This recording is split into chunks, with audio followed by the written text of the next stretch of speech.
So I'm sure you've heard, if you've had a job, anytime in the last 25 years, you've heard the word best practices being thrown around all the time.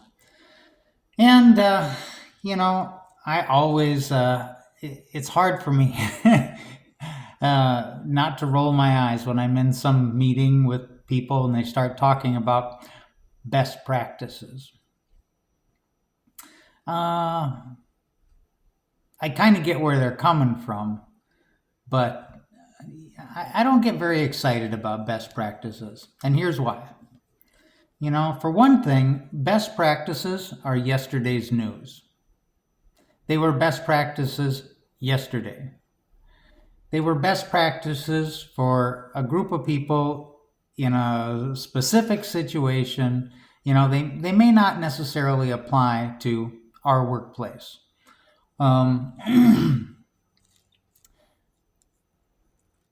Best practices don't capture the imagination because there's somebody else's bright idea.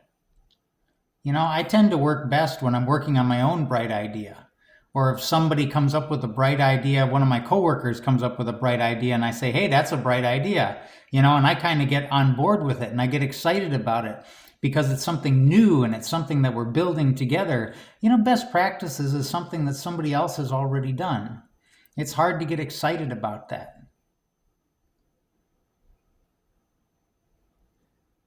Emerging practices are what capture the imagination, are what get us excited, because we all want to be part of the future. We don't want to repeat what other people have done.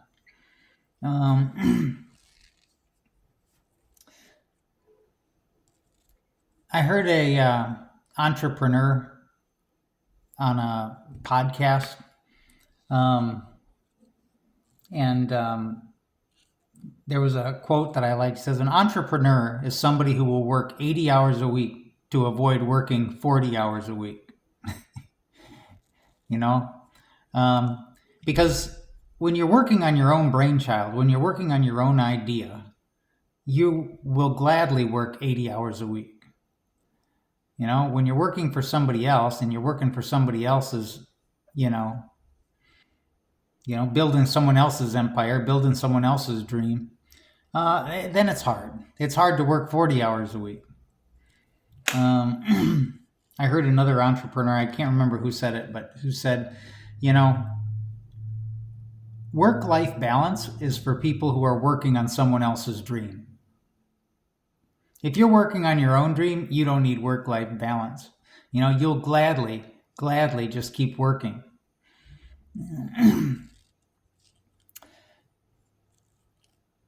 Today we have interesting readings, I think, where the first reading is Moses, and he's laying out these decrees and statutes before the people, and he's saying, these are the best statutes in the land. These are the best decrees. What other nation has these? What other nations has laws that are as just and fair as the laws that I'm laying before you today? We are on the cutting edge. Other nations are going to say how wise and how great Israel is. And at the time, I imagine those were emerging practices, and they got people excited. They got people thinking, yeah, our God is the best. We got the best law in the land.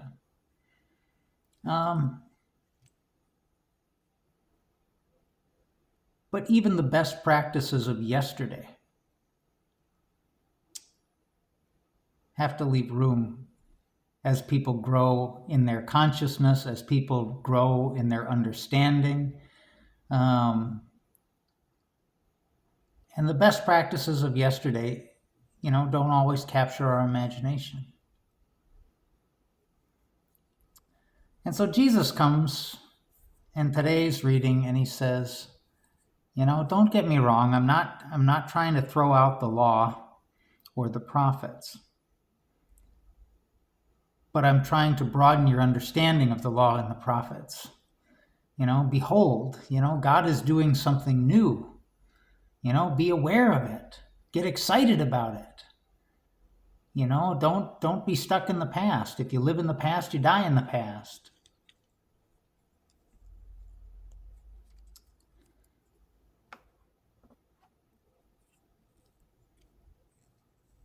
Behold, God is doing something new.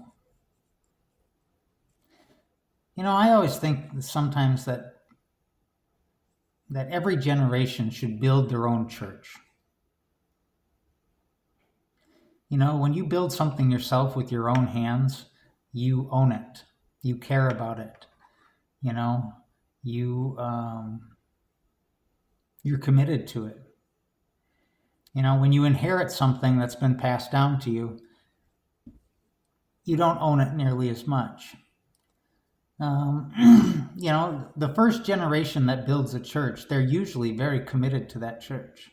They're usually a small group of people who are highly committed.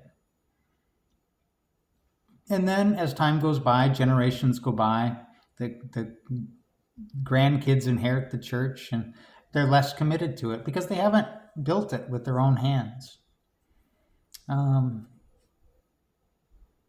And I think there's some way that can apply to the spiritual life too. Every generation, we've got to build something new with our own hands. The answers that people gave us yesterday aren't satisfying, to the issues that people face today. And we can certainly see that, right? I mean, people are leaving the church in droves. People are not fed in the same way, and there's always church people that are saying, well, it's the problem is with the people today, or the problem is with the culture. It's like, the problem is with the church, not feeding people in the ways that they need to be fed. Trying to feed them, a diet of best practices, when what we really need to do is come up with some emerging practices, something that we can get excited about, something that we can own as a community, something that we can build together.